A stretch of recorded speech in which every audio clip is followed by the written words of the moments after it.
गणकऋषिः नृषद्गायत्री छन्दः श्रीमहागणपतिर्देवता ॐ गं गणपतये नमः एकदन्ताय विद्महे वक्रतुण्डाय धीमहि तन्नो दन्तिः प्रचोदयात् एकदन्तं चतुर्हस्तं पाशमङ्कुशधारिणं रथं च वरदं हस्तैर्बिभ्राणं मूषकध्वजं रक्तं लम्बोदरं शूर्पसुकर्णकं रक्तवासदं रक्तगन्धानुलिप्ताङ्गं रक्तपुष्पैः सुपूजितं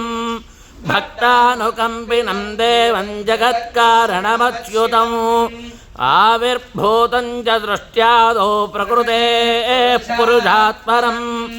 एवं ध्यायति यो नित्यं स योगी योगिनां वरः।